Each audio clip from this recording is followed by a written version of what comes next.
Hi there, and welcome to this tutorial on how to get started with your independent tutor tracker.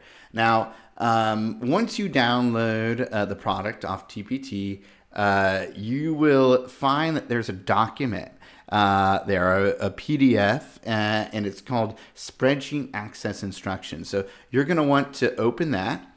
And it's going to give you instructions on what to do next. So you're not downloading the spreadsheet itself. The reason why is because if you do download it, it will convert automatically into an Excel file.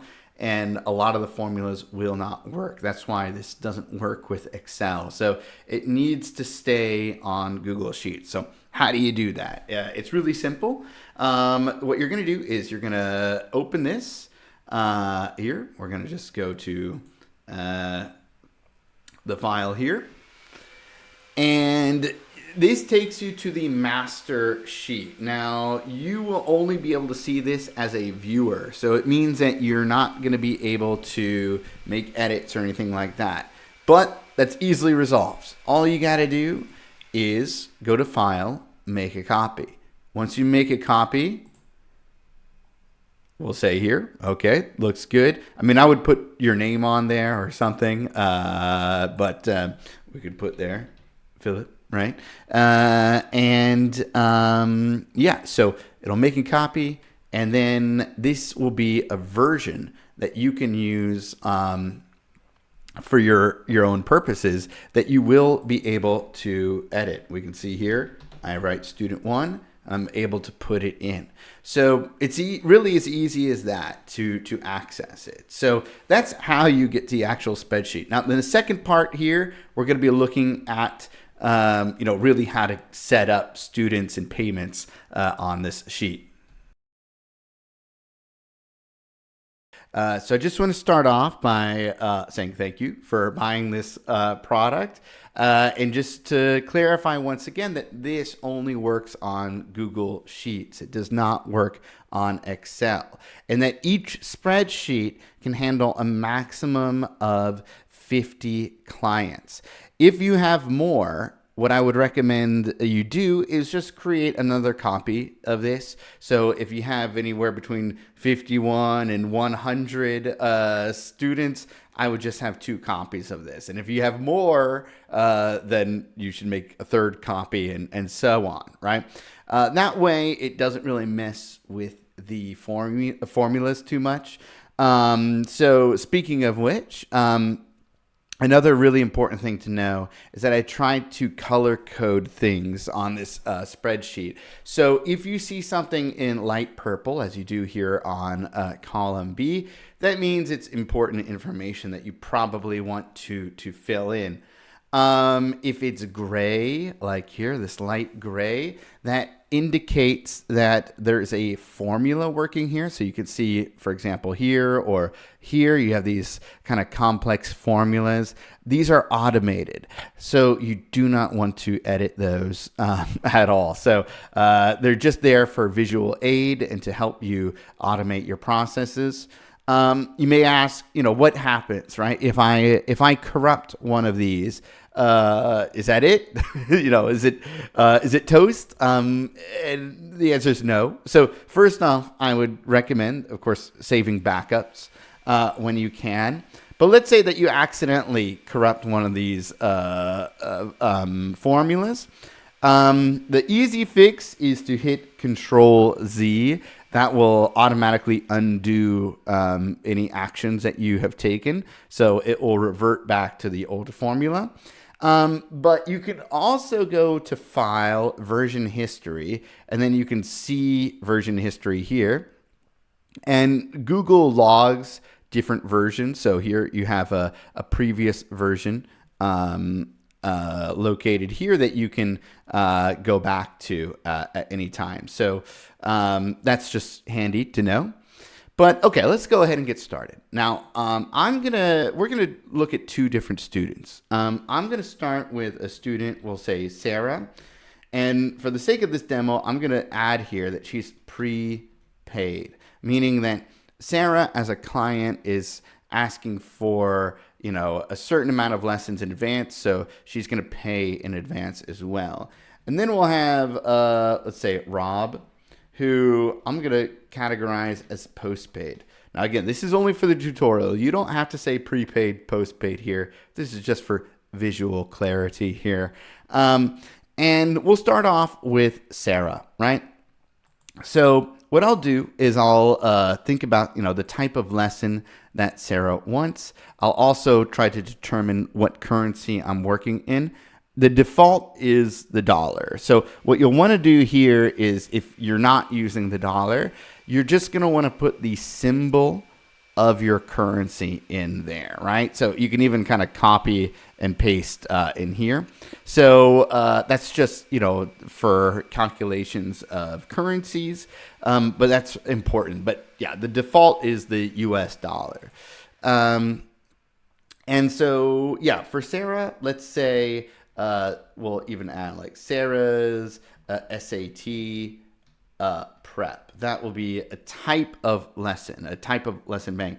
This is specific to Sarah, but I can just make generic ones too. I could say like, guitar lesson, and just have that as a standard lesson type. You're putting any and all services that you offer to all your students all in here, right? So this is in purple, so it's important information. You want to be putting the rates as well. So this is per hour. So let's say that we're doing $50 per hour here. Guitar lessons can be $40 per hour.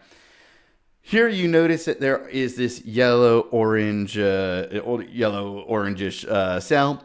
The yellow-orange indicates optional information, right? It's more for your reference, but you can add the info here if you'd like. But this is essential here, the purple. So if we go back to the directory, we saw that Sarah, we said, okay, she's prepaid.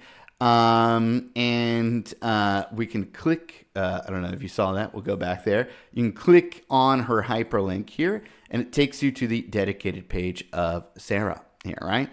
And like we said, she paid in advance. Let's say you asked for payment, you receive the payment, and you can add in the date that you receive that payment.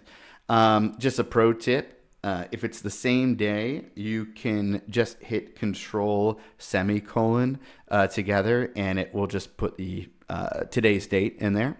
And then you could put in the method that you received the payment in. Let's say we received $200 in advance. You have, again, optional information here. If you prepared an invoice, you have this slot here to put the invoice number of that payment. Same thing that if you need to offer receipts, you could put the receipt number in here. And then, of course, we have additional notes. But those are optional there. You don't need that, right? So let's say, okay, Sarah is preparing for the SAT. A good practice to have for students who pay in advance is that I can just automatically put the lessons in there that have already been covered. So in this case, I can just go to this drop down here. This goes back to our bank here. We see Sarah's SAT prep, the guitar lesson, and we can say here, here, here, and here, all right? So each one is $50. It gets to the total of $200. So I can already just put those in there. I know that those are kind of like, on deck in a way, right? They're to be taught there. I know I've hit my max because we're at 0 here. So it means that she has no more credit left. And yeah, if I try to add another one, for example, here,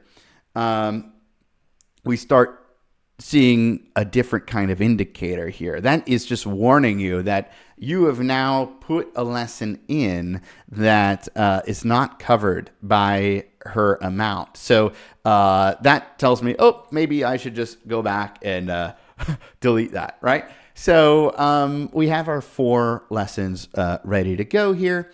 And what I would just do is anytime you have the lesson, you just put the date in, and then it automatically checks, okay, it's accounted for, paid and completed. You have your next session with Sarah, put the date, accounted for, right? And then, just all the way to the end there. And then that's it. And then again, like if you try to put another date in there, you're going to have issues, right? Because it's going to say, oh, the lesson is not paid for. So it means that even if you hit check, let's say you do a 5th lesson, it's going to say that, no payment was applied. So in this case, she has a debt now of $50, right? So that's an overview of what to do with students who are paying in advance. We're now going to go to Robert, and you'll see here, by the way, on the dashboard, you'll see, oh, Sarah has a debt now. We see that listed there. We see the number of lessons she's done, that number of hours, the cost of your services versus the amount that was paid. And then it tells you specifically like how many lessons are outstanding. So here in this case, it says we have 1 lesson that is not accounted for. But let's go to Rob. Now, Rob, let's say he wants the guitar lessons and he is paying, after he's completed 10 sessions, for example, or let's say 5 sessions for this demo, right? So he does 5 sessions and then you're going to ask for payment. So this is really simple. We already have in the session info that we put the guitar lessons there. And he is client 2. So I could just click there, client 2, and this is his page. He's paid nothing. But in this case, we're just going to, add the dates in here for a lesson that we did. So guitar lesson, we did an hour here. It's not paid, so we're not going to click it yet. Maybe this time he decides he wants to do a lesson that is an hour and a half long. So again, it adjusts to adapt the total amount, right? So now you're paying for an hour and a half instead of an hour. So it automatically calculates that. It tells you how much money he owes on that lesson here, right? So we'll just put in a couple more, right?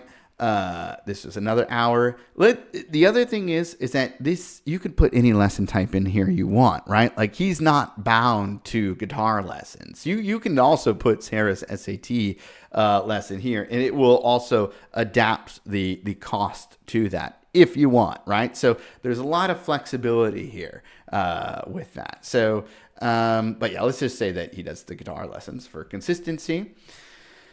And so he's done his 5 sets. So now he owes $220, right? So at that point, I would just kind of stop the lessons until I receive the payment.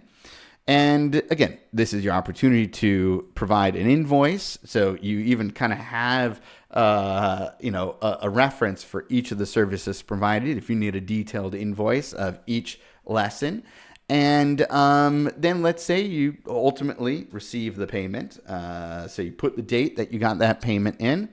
Let's say that they did it with a debit card and they paid in full. So now they're back down to 0. But now you see, okay, this is yellow. Why is it yellow? Well, it means that they have now basically paid for the lessons, right? So all you got to do is hit the check marks and we're done, right? So you receive the payment. So those lessons have now been covered. So we can just hit the check marks and it's ready. So basically you wash, rinse, repeat with this. The great thing is that, setting up, really, depending on how many students, it can really take about 5 minutes in total. It's really just a matter of putting the student's name in here, then adding your lesson types in, and then pretty much everything else is ready to go. It might even be under 5 minutes for some. And then when you are logging lessons, when you're logging payments, it really takes about 5 seconds, right? It's just putting the date, choosing the lesson, putting the amount in there, and then ticking this box if the lesson did in fact take place. Same thing with the payments. You're just putting the date, method of payment, just for your own reference, and the amount. And again, this part is optional. If you are invoicing, I recommend putting it in there, but yeah, it's completely optional. So I hope that clarifies things on how to set up. And yeah, thank you for your time.